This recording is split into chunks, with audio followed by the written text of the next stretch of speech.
Hey there YouTube, this is sjm4306 back with another review video. This time, dude, it's a Hardell. Hey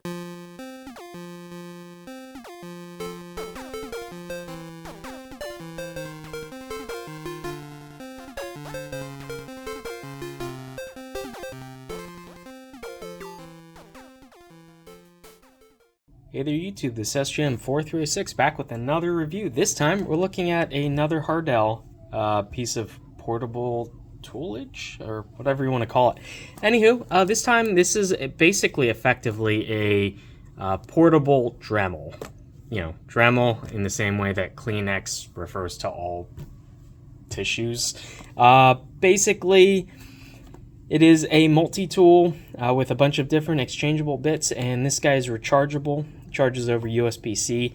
That could be very useful. I have a Dremel. It is corded. It is stuck to a wall, so I always need to be near an outlet.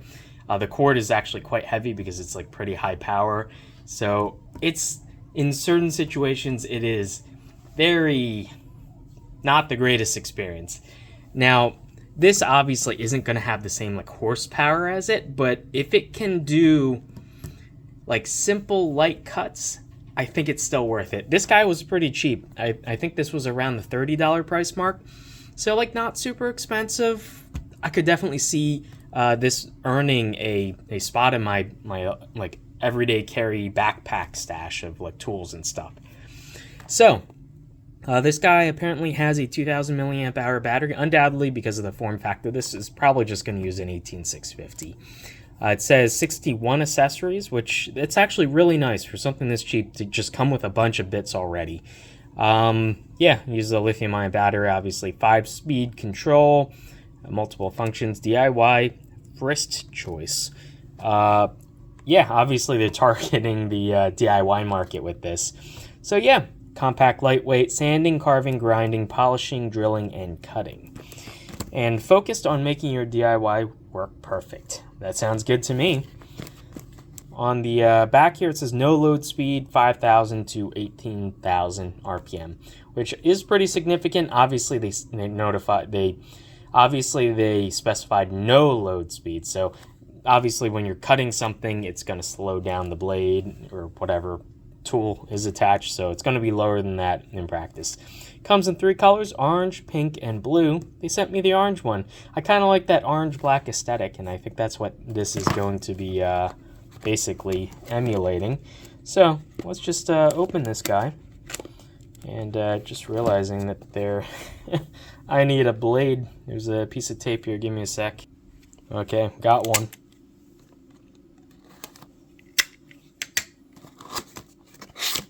Oh, I didn't expect. Yeah, it comes with its own. This is really nice. Wow, I am impressed with the price. It comes with its own like hard case. And it's not like an amazing quality hard case, but this absolutely will be just fine. Just throw this in my backpack. It has like a little nice kind of lanyard hole thingy. It's zippered. It is Hardell. And yeah. Let's just see what's inside. I think there's nothing else in the... Yeah, there's nothing else in the box. Everything is self-contained here. Has a nice container with all of the bits, all the accessories, everything. This is really nicely like organized and laid out too. So, give this an open. On the top, we have our wrench for tightening bits down. We have a couple of like really tiny drill bits. Wow. That is impressively, I'm going to snap that in 2 nanoseconds. It has some like diamond tipped grinding bits. Has some flat ones, like some ball ones, some very pointy ones. And on the bottom here we have, these appear to be like kind of very dense cloth. I guess this is for polishing, for using with polishing compounds. And then these are slightly abrasive, actually pretty abrasive. These pink ones for obviously sanding like specific shapes to like get into crevices. And then we have some collets for cutoff wheels. And here we have looks like, what is that, 2 or 3? 2 cutoff wheels. These are actually pretty light, but they are decently sharp. Probably for pretty thin stock material, these will be good for. But you probably don't want to use these for anything like super thick. You'll dull them out. And we have a bunch of these like thin cutoff discs. These are just like sandpaper that's been cut into a disc. And they're all just held together with a piece of wire. And then we have different size collets for the different shank sizes for the bits. That's nice. And, interesting. Oh, I guess it's supposed to stand. Oh, okay, I see. It's supposed to, like, stand up or maybe. Yeah. I think they're supposed to be stood up like this. Huh. I don't know. That's interesting. They have, like, holes clearly to have them standing up, but then it might not close with it standing up. But it has, like, slits in the case, obviously, to hold them like this. And on the other side, we just have a ton of these sanding drums. That's awesome that they include so many because you are going to inevitably go through a lot. And it would be nice if like they sold just this as a replacement so you can just buy more as you wear them down. That'd be really cool. This can't be like super expensive to make and sell. We have a USB cable that looks like it's a reasonable length. That's cool because no more like 2-inch cables, please. And yeah, it is like 3 feet long. That's actually, wow. It is fairly cheap feeling, but you know what? I'm fine with that. This is just a cable that I'll use occasionally, probably to charge this. So that is good that they include a cable at least. And we have the device itself. Plastic feels like really good. This is not cheap plastic. Yeah, it's like pretty dense plastic. It feels the part. It has like a heft to it because obviously the battery's going to be in there. The motor's going to be here. Battery's going to be here. So it has like a decent balance actually. And it looks like this would actually be easy to open. It looks like Phillips had screws. There's just 6 of them. We're going to have to open this before the end of the video. Now, this does have an LED, it looks like, to light up what you're working on.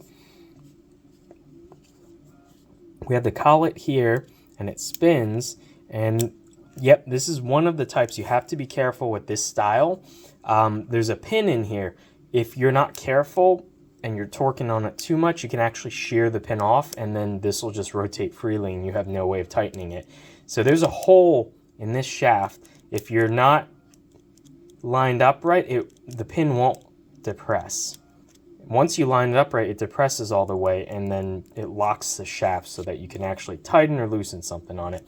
I wouldn't go ham on tightening because, yeah, this little pin does tend to shear off. I've seen my buddy has a similar style of this, but it is wired, and his pin broke. So he has to use like pliers to like try to grab the shank to tighten anything on there. We have some speed holes. Now, this is probably cooling for the motor. We have like some molding in the case, so you can hold it like this if you're doing very fine work, or I usually just hold it like this, like, you know, it's like a screwdriver or something. But it feels really good in the hand. Like the ergonomics are good. It has the buttons on here like membrane style, so there's nowhere to get junk into, sweat or sawdust or whatever. So that's good. We have obviously the power button here, and then up down for speed. We have 5 LED indicators here, and we have on the very back the USB-C connector. And does this have a model number? I don't think so. Yeah, I don't think it has a model number. Let's see if it turns on. Make sure that this is actually tightened so it like doesn't try to fly off.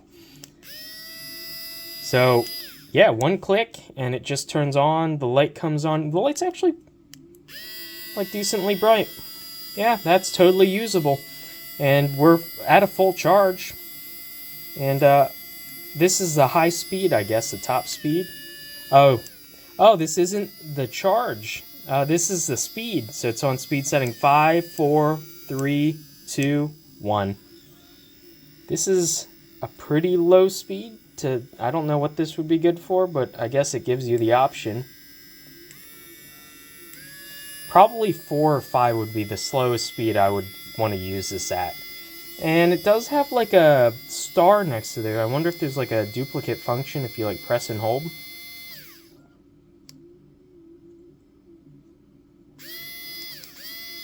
No, huh. I was hoping it would have like a lockout, because I could see maybe if you had it in this case and something was pressing hard and this was oriented the wrong way, it could be conceivable this could turn itself on.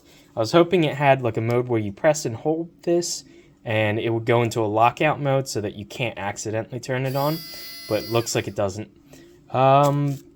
This does have a manual. I wonder, that star has to have a meaning. Sorry. Because it says star/power, so there's got to be something. Let me read the manual real quick and see what I can find. So, as an accordion-style manual, which at least it's small enough, I'll just keep it in there in case I ever need it. It has like QR codes for a lot of this stuff though, so the information isn't necessarily in the manual, but it does have a little bit of information about how to clean it, safety stuff. Apparently this does have like overload protection, so if the bit gets stuck, it'll shut itself off to protect the motor and battery, so that's good. It says for 6, which is that power/star button, if you go up here it says switch and LED working light. I don't know if that means there is a way to turn off this light in case you don't want it and you want to have more power for the motor or something, but like when I press and hold it, it does nothing until I release, then it just turns it on. And like double clicking it does nothing. I'm pressing it and holding it right now, and like I would expect it to have done something by now. So yeah, I don't think that is a dual function. Maybe they might have intended it when they first started designing it to have like a dual function, but it looks like it would be, but it doesn't. It's just straight power on off and then up down, and I think if you press and hold, yeah, it does nothing if you press and hold these buttons. So yeah, you just have to maybe be a little bit careful when you put this in the bag that nothing could potentially press this power button and accidentally turn it on. But yeah, let's actually run this through the paces and cut some stuff, drill some stuff, sand some stuff. Let's have some fun. I probably will just go ahead and fully charge this, because this isn't, I thought this was a power indicator, like a percentage of battery life remaining, but it's not. This is just for the power level, so I have no idea how much charge this has left. So I'm just going to fully charge this to give this the best chance, because might have come half charged already, and I don't want that to affect, you know, my testing of it, so I'm just going to give this a full charge. Okay, got my new little battery-powered Dremel. This is actually the perfect test for this, because I'm doing a review on that, and I haven't really had anything good to use it on to test. So I was thinking about the cutoff wheel, but it is quite large, and I'm too close to a inductor, and I don't want to hit that. So I'm probably going to opt for one of these diamond bits and just take off like a tiny bit of material at a time. I'm going to try to pick the pointiest looking one and find the hole, loosen the nut, insert the bit, and most importantly, grab some eye protection. I don't think I'm going to generate a lot of plastic dust or anything, but you know, you only get one set of eyes, so I have some eye protection on right now, and we're just going to go and remove little bits of material at a time. Probably going to try to set this to a low speed.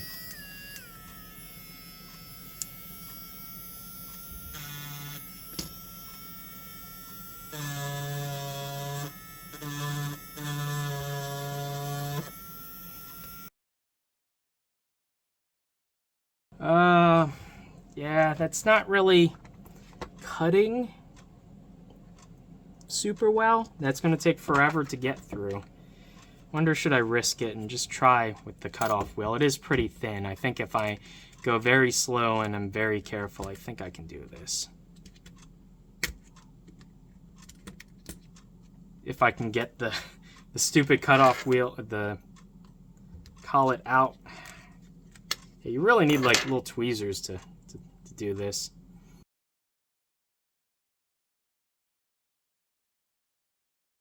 Very carefully.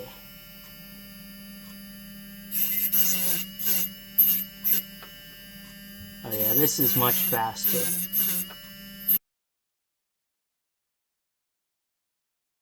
So yeah, I gotta say though, this Hardell portable mini Dremel thing, I was a bit questioning the size of the bits are all, you know, like tiny compared to like my full-size Dremel. But in this case, like I needed a smaller tool so I could limit damage and like the work surface that I was working on, so I could cut just very precisely. And this worked really well. So I'm actually really happy with this. You can see the cut that I made is like tiny. It's that little slit there, just so I can get a tool in to pry the metal. But that worked really well. Really happy, and this was cheap. This was like, I think it was like 20 to 30 bucks. It was definitely under 30 bucks. So 100% this is going in my backpack. This is going to live with me because I encounter like a lot of random things. Like I need to cut, you know, very precise tiny bits of material off to fix something. And so this will be in my EDC kit from now on. So I'm gonna drill through some wood. Let's just see how this fares. There, tighten it, and we're good to go. Gonna get my safety glasses on. Here I have a 3mm piece of plywood, and just gonna watch my finger and see how what amount of force this takes to draw all the way through. I do like the light. It actually does help. That's actually quite easy. That was actually quite easy, and it made like a nice clean hole too. A little bit of sawdust in there, but yeah, that absolutely is going to work for the purposes of what I want to use this for. Let's see. Let's go to the largest bit size. Gonna have to remove this collet now. It is very easy to switch the collets in and out, I will say. So we're gonna do this one. This is probably gonna make quite a bit more dust.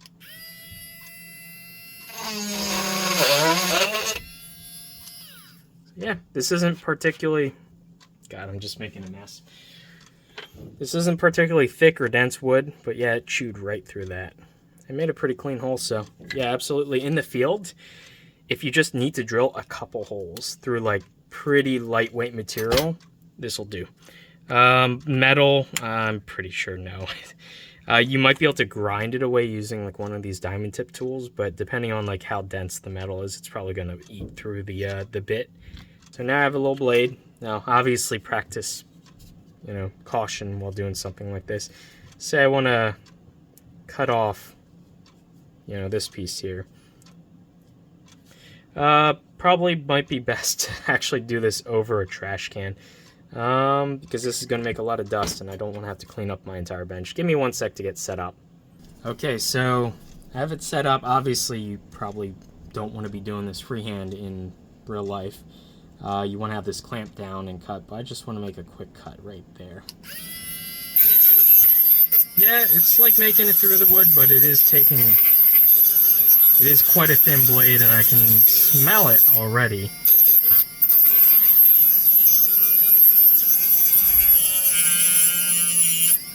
I'm definitely losing some torque as I get deeper into the piece of wood. Now this is 3mm, so, but it's not like a particularly dense wood. Yeah, this doesn't have really the power to cut through this in one go, and it's struggling a bit. This is like, I would say that this is kind of like a balsa wood kind of, maybe a little stronger than that, but it's not super strong, so it is a little bit disappointing to see. It could also be this cutting profile is not great. But yeah, give it one more try.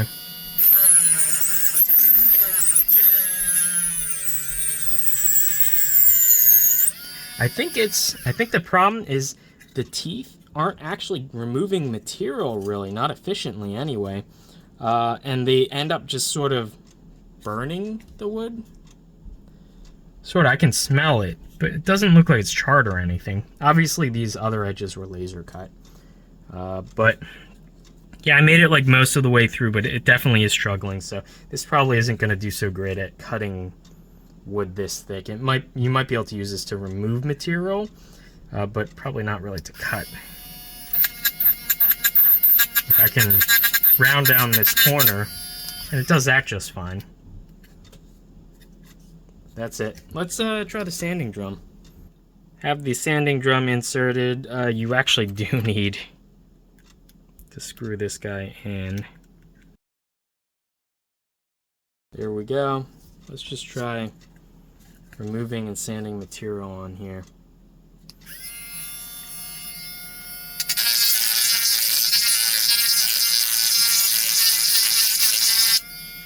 Yeah, wear a respirator. I'm gonna stop doing this right now because I don't have a respirator near me and it's making quite a bit of dust. But yeah, that will absolutely remove material that chews through this type of wood. And yeah, I mean, it's a little chewed up, it looks like. Unless if that's just a piece of wood pulp stuck in there.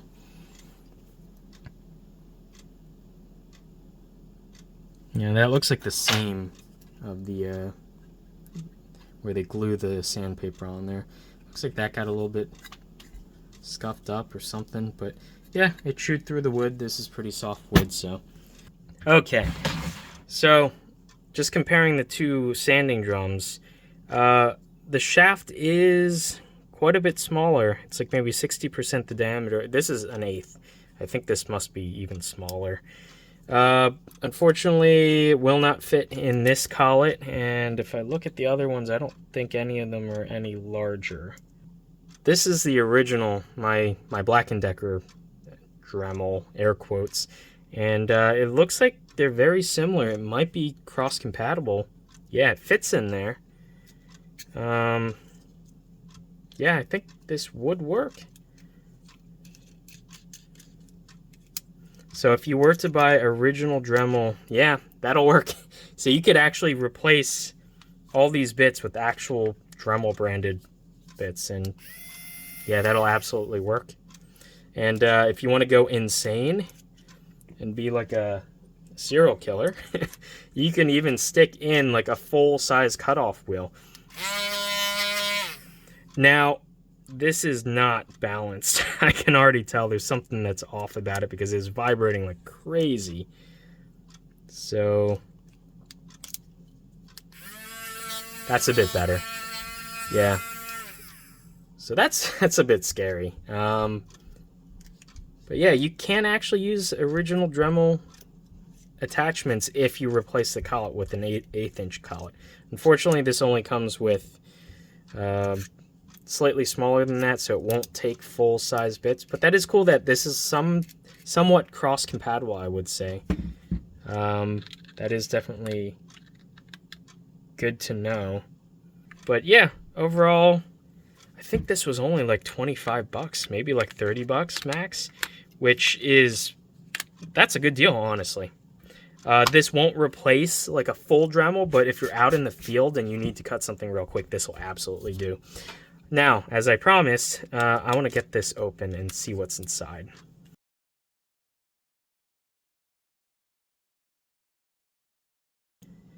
And then we can just open it. Opens super easily. That is super easy. There's no tabs, there's no clips, it's not glued together. It's just 6 screws, and that came off super easily. It does use like it is a larger motor than I thought, but also it is smaller than I'd hoped.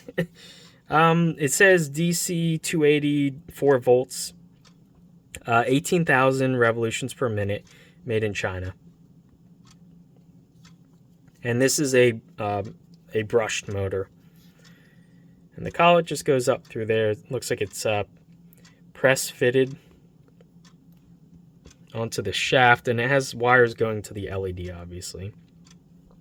They did put a bearing on this end, and there's like a silicone shock mount sleeving kind of compression fitting.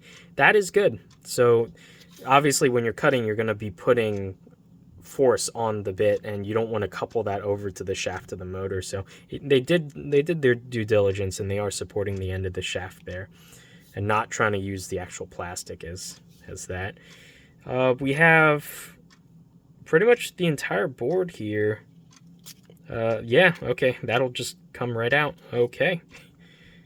I'm just gonna carefully take this out and just swivel this around. Soldering looks reasonable on that. And we have the electronics of the board. We have 2 chips. This guy undoubtedly is going to be like charge related. And this guy is probably the main chip that does like the speed regulation and power on off. We can see the MOSFET for controlling the motor. And there's a flyback diode there for protecting against transients when you switch on and off a motor. They're probably PWMing the motor to get the different speeds. And we can see another transistor here, which is turning on the light. They go to the wires to the light on the front there. And we have some decoupling caps. We have like a low value resistor. I wonder, now that's driving one of the legs on the MOSFET. That's probably a gate resistor. I was wondering if it was doing any like load measurement, so it would be able to do like stall detection. I don't think they're doing anything fancy like that. Yeah, other than that, we have this chip here, which is battery charge controller, and the LEDs. This guy is a dual LED for probably red and blue, or red and green for the charge indication, and the rest are just what were they, blue LEDs for the speed indication. I wish it would tell you, like when you first turned it on, what the battery life was. Show like 1 to 5 LEDs, and then you can switch it and like maybe have it blink so that you know that it's telling you the battery voltage and not the speed level or something. I don't know. We have some DCGNV pads here, which I'm guessing they scrubbed the part numbers off this chip. I can't read anything. This one I can read. It says IC4056. This is a TP4056 charge controller, lithium-ion charge controller IC. This one, I don't know off the top of my head. There's 3 programming pads. That's obviously how they flash the firmware onto the chip. And that's kind of it on that side. We have the USB-C connector here, and we have, thank God, they put the termination resistors on the CC lines so that this will tell smart chargers that this is a 5-volt device. So they did their due diligence on that, and that's good. We have double-sided foam taped the battery onto the board. That's easy enough to cut through. So, yeah, this battery absolutely will be pretty easy to replace. I'm happy to say that. And this battery will go eventually. It's a 2 amp hour 10C battery. So the capacity is not like super high. It looks like it's maybe an LG branded one. But it says EVE as well, EVE. I don't know. But it's 2000 milliamp hours, which is decently sizable, not massive. You can get in this size. These are 18650s. You can absolutely get them up to 4,000, and I think even now you can get near 5,000 milliamp hours in this size. Looks like there's actually another label under this heat shrink, and I can almost see what it says. It says 7.2 watt hours. I can just about see, and 2 amp hours. Okay, yeah, anywho. Yeah, and it is socketed. There's just Molex pins. So you could replace this absolutely with your own battery in the future if it fails. The only thing is you do have to pay attention. It says -10C, which means this is a pretty beefy discharge, and the wires are real thick too, because this needs to be able to send like a lot of current to the motor when it's in its higher speed modes. So that is something to keep in mind if you are going to replace this. Make sure it's like a high discharge type of battery, so that you don't. I mean, I don't think there'd be any negative consequences other than the motor would act even more sluggish and wimpy. But yeah, overall, I'm actually really impressed with this. Given the price, I think, yeah, every maker should have one. If you need to like do field repairs kind of stuff, field work, you should definitely get one of these. If you work from home and you're not always near an outlet and you want something cheaper than like a Dremel, I think this is a suitable replacement if you're doing kind of light to medium duty work. If you're doing kind of heavy duty stuff with like metal and like woods, thicker woods, I I would probably spring for like a full-size Dremel so that you get that RPM and that torque and that power. This is not going to be, useful for those situations. This is more like a light grade machine, but this is actually pretty useful. I'm pleasantly impressed, honestly. The case is really cool. I really like this. This will be perfect for my backpack. This will live in my backpack, and I will use it. Yeah, so anywho, once again, huge thanks to Hardell for sending this guy in. Hardell? Yeah, absolutely. This is a no-brainer. This is an absolute yes for me. If you are into like making stuff like I am, this will be invaluable. And definitely well worth like the price of admission. So anywho, if you guys are interested, I will have links to it down below in the description, and I will see you in the next one. Bye.